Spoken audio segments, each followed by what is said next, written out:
But one of the things I would, because at the end of the day, for you to get to seeing the president, who promised, to help you get through, your hurdles, it'll take you forever to actually go and address that. The president has so many things, they're thinking about, talking about. So it's not a thing that you want to, really dwell on. With, So the same applies to ministers. They'll promise you heaven on earth.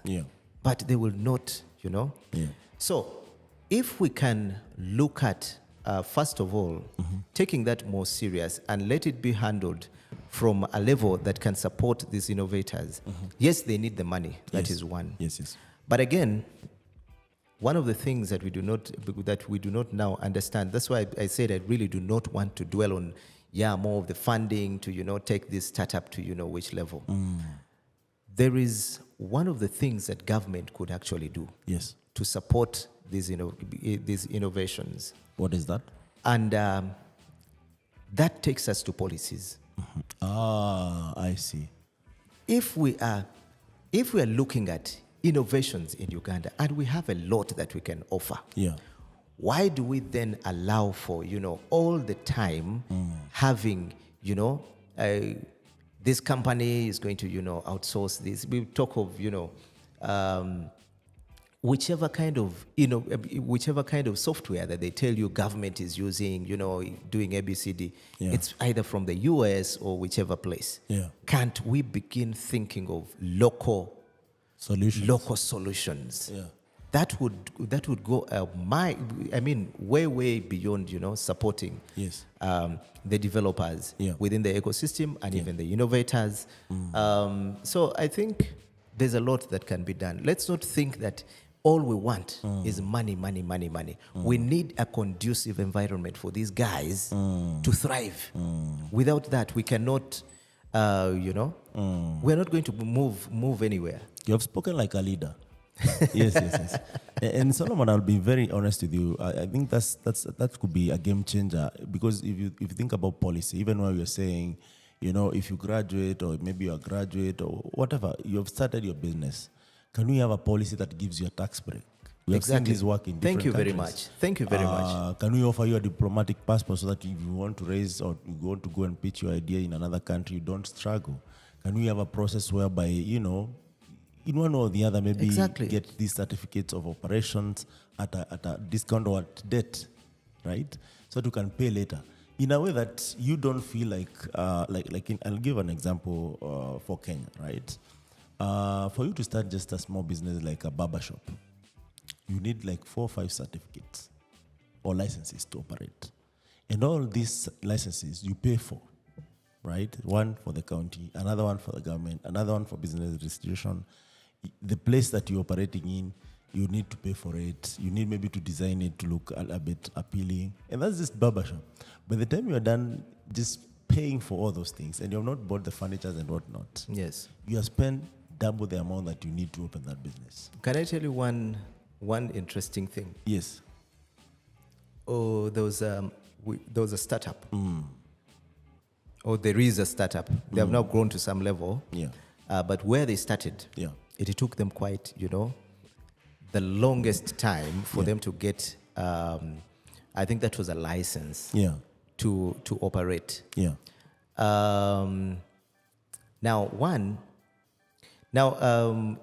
Good enough, we had the founder of this startup being, I think he has a dual citizenship. He decided to go and now he got frustrated in Uganda. But I wish this could actually be, heard by our leaders in Uganda. As I speak right now. So should we go on Twitter Space? Or something? Well, it's too late for that, but don't worry. Next time we'll plan for that. So we had this startup that tried and got frustrated in Uganda. And he knew that the only way for him. Now you go to the guys because you're talking about health. You're talking about health, but you're not given a go ahead. You need to be given license to actually do what you have to do And for that to happen, again, you need to be trusted. I would imagine that if some white from some country came and said, there is ABC, it wouldn't take them that long. Yes. So this guy, after getting frustrated in Uganda, Yeah. he decided to register this startup in Kenya. When he did that, that's how we got a way to operate. To operate. Yeah. Because he already had it. Yes. Another one said they went to one of the ministries. There was someone in charge. I don't quite remember quite well if it was a ministry, and he was told, for us we do not offer that kind of letter, and yet without that they wouldn't operate. Yeah. So where should that person go? Yes. So it takes you ages to achieve something. Yeah. So now I would say that is hindrance from the government. Yes. It doesn't require money. It just requires policy change. Thank you. And an understanding that these are business that can actually grow. Exactly. In the worst case scenario, it fails, but give the person a chance to try it. Exactly. Yeah. And that would actually be revenue for the government. Yes. But they do not see that. Yes. So we had a lot. I think in terms of government support, we are still lacking. And I don't want to say they are not interested in actually supporting. Yeah. But they do not know. They do not probably understand where to start from. They may not understand where to start from. Are you saying the guys who are running this, they're not up to date with what is happening in tech? They need to get to. I think if they befriended, let me give you an example. Yes. We have, I think, the National ICT Hub did not start so long ago. The preliminaries of what was happening, was in way back. I think that then I was working I was still with Outbox. Yes. So government came and was looking for what's happening in the hubs. What is what can we do to support these innovators and all that. Yeah. And what they did was go around and they tried to understand what was happening in the hubs. One of the things they would have done was to begin channeling support to these hubs or partnerships. Yeah. Can we have partnerships with these hubs and begin supporting innovations within? Yeah. So one thing they did was, okay, boom, let's have an ICT hub. It's called kiosk mentality. It's rampant in Africa, whereby you see someone selling eggs, you feel like, you know what? How do you sell it? How many eggs do you sell a day? This guy is making a good margin. Next to that kiosk, you open another egg kiosk. Exactly. Yes.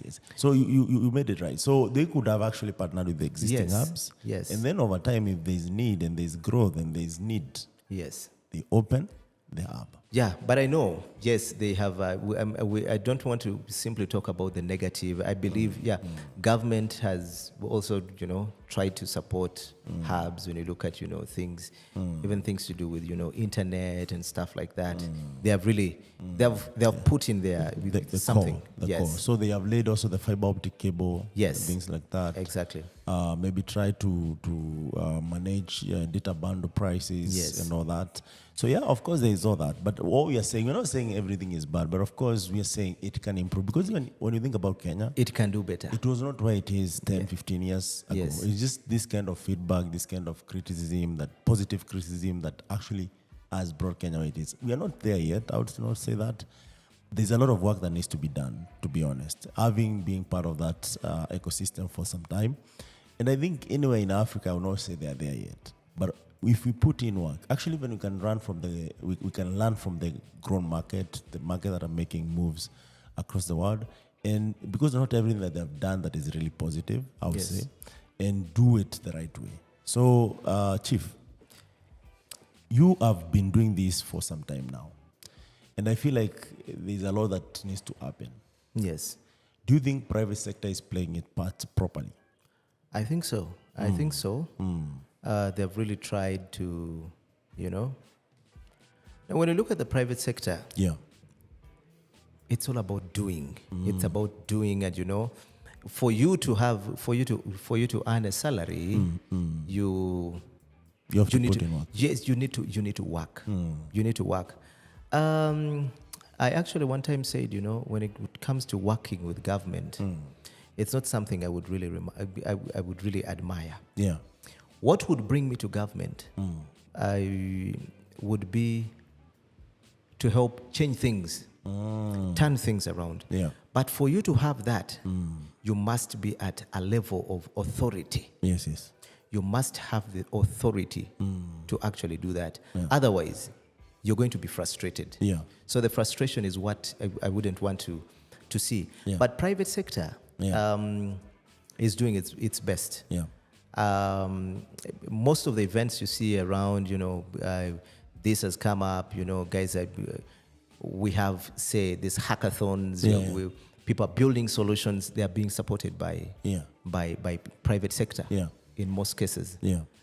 So on their end, I think they're doing the most. They're doing their job, really. So it's no longer selfish interest. They want to see the ecosystem grow. So we used to have a lot of the selfish interest. Yeah.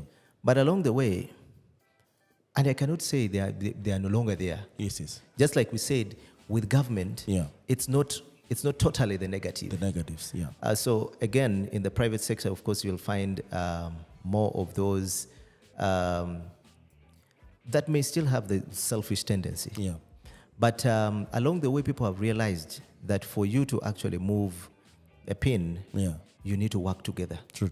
You need to work together and push, The end goal is for us to see this economy, or the country at another level. We need growth. Yes, yes.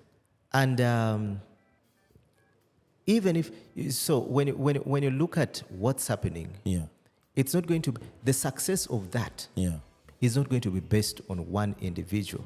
If you are going to have, say partnerships as private sector and, it's not about one individual. So you'll say, we were part of this, it's not about an individual. And I think it has changed over time. We can now see, co-founders of, several organizations, several hubs come together, on a round table to build something. That's what we are now seeing. Impressive. So it's no longer the thought of competition. So people are breaking down the silos. When I get to the startups and I'm talking to them, if they have to do a pitch, if it's pitching, they're simply talking about this is it's not the competition they talk about is not in a bad way. Okay. They are not in a bad way, and there are people who have actually come to consult. We are also trying to do a thing like this. How do you do it?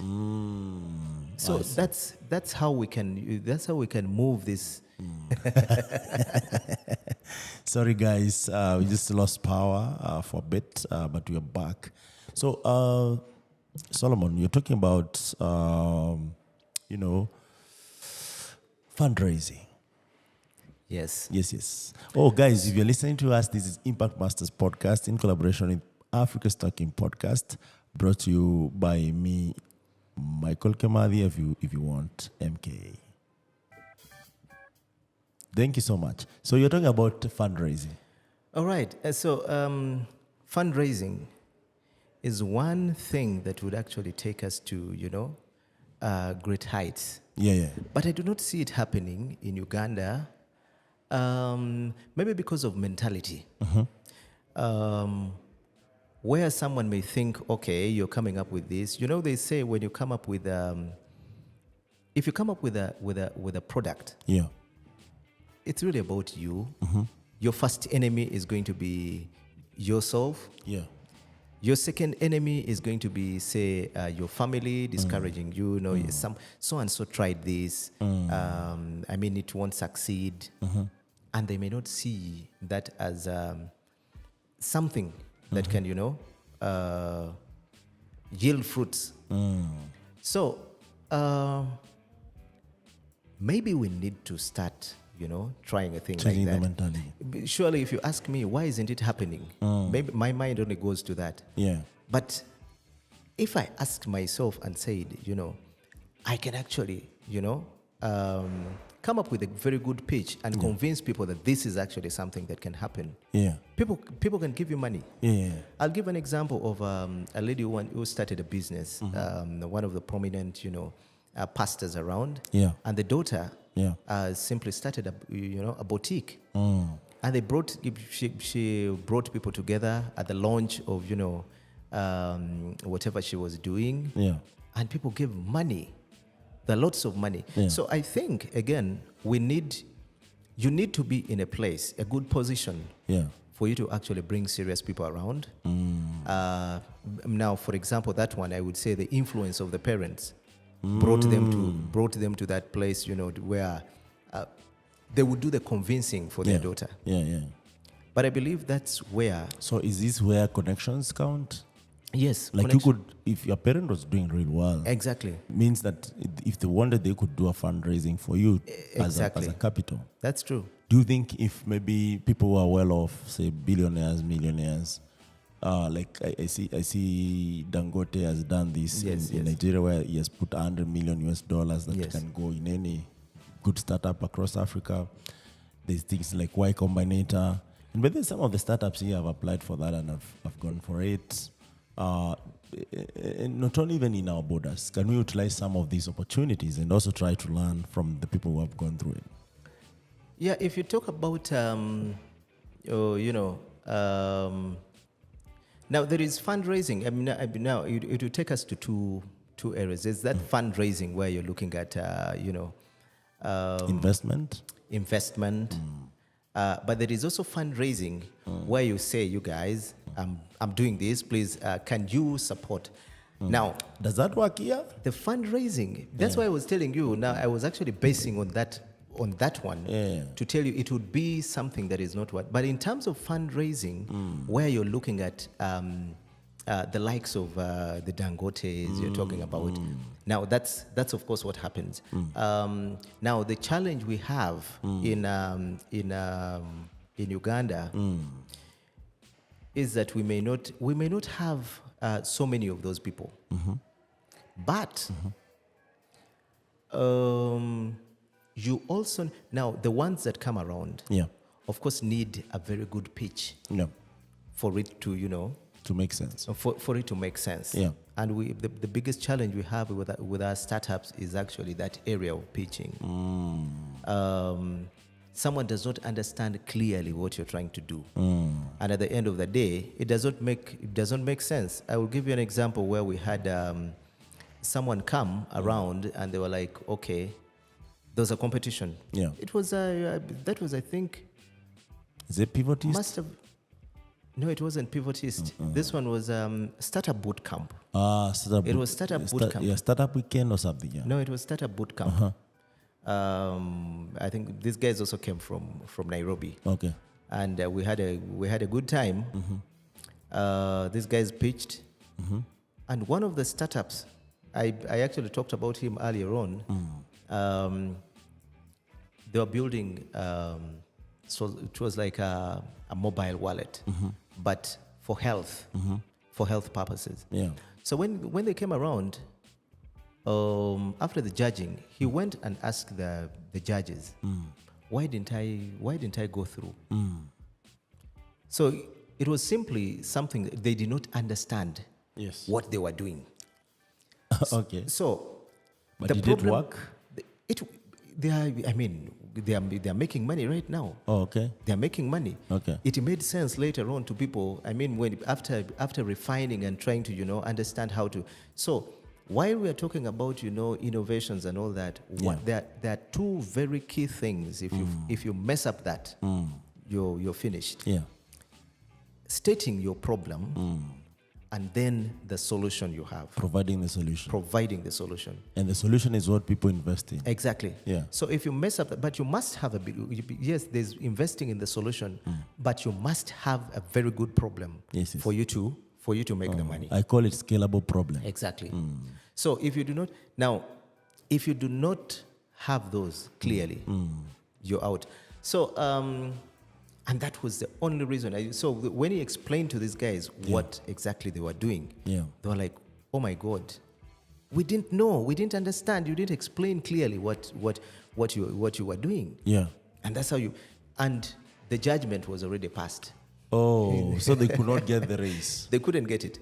But later on, they got a lot of funding. Okay. They got a lot of funding from GIZ and several other companies. They eventually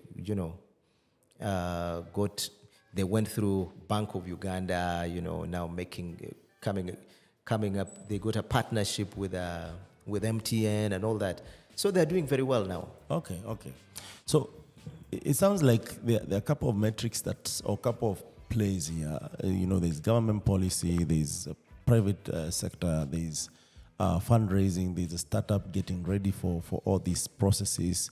Would we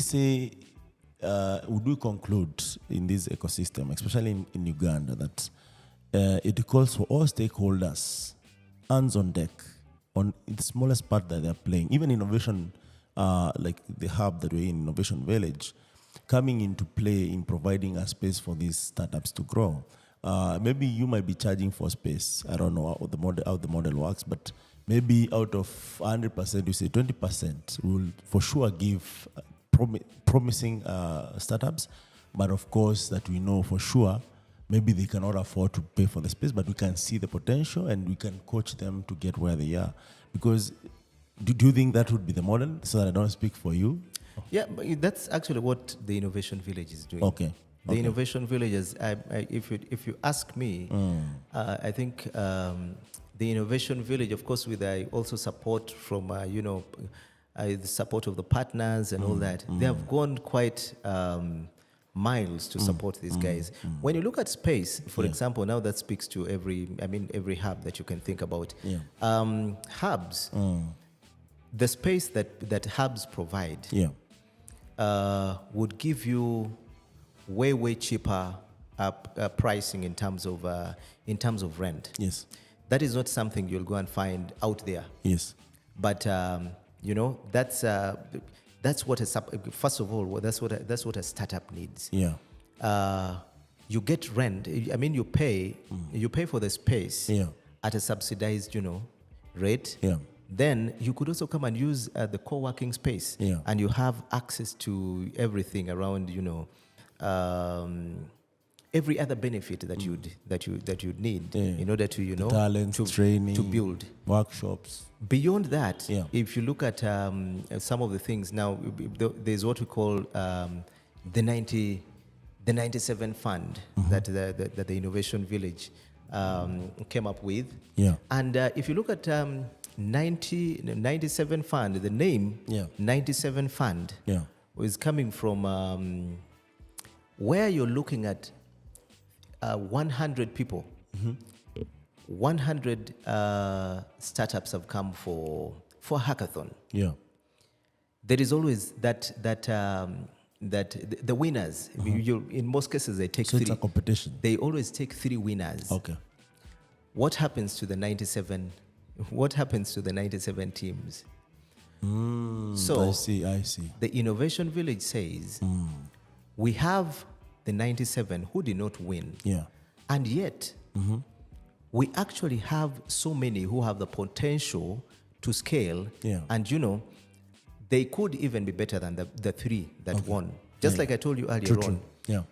The best, the teams that win are not necessarily the best. I agree with you. But just because they did not pitch well. They did not give their best shot in terms of pitching. They end up among the 97. So the Innovation Village comes back to now say, we need to understand, from these guys, can we go through their applications? We understand the solutions that they've been trying to build. Can we take them on from there and give them from that 97 fund? Can we now give them, where to start? Beyond that, of course, connections to mentors and all that to now support in that area. So innovation village and other hubs. That's not what they're trying to, Absolutely. achieve. So, as we come towards the end of this conversation, I see Startup Africa Roadtrip. Would you mind speaking a bit about it? All right. So, Startup Africa Roadtrip, like you mentioned, it started in 2017. Yeah. And we're looking at, now we had a team of Italians who came up with this idea. Can we start a boot camp, to take innovators through a number of things? Yeah. Can we look at, can we look at all aspects that a startup would need? Yes. We take them through, give them skills in marketing, technology, design, and all that you can think about. Yeah. And, have them connected to the Italian, we connect them to the Italian ecosystem. Yeah. So what happens with a Startup Africa Roadtrip is that we have this team come and take the, of course, there's a process of applications and, Yes. all that. Yes. And then the winners, we usually look at the top 5. Yeah. The numbers keep varying when it comes to, we look at the Quality the of the different solutions? yeah, the quality of the solutions, and also every year may come up with its own criteria. Okay. So those winners now, first of all, from the pool that are taken through a boot camp for say one week. It usually happens for one week. Now these guys keep getting further training. For now, the winners from that boot camp, there's a first selection that may, if you have, say, 50 that applied, we then say, okay, can we first select the first 30 who will go and pitch? And then we take them through another training. Then the winners do a final pitch, and they're taken to Italy. Yes. To meet more investors. So along the way, you've met experts, you've met several, people that can support you in your journey. And then that network that is created does not end there. Even after you've come back from Italy, you still have connections to several other mentors.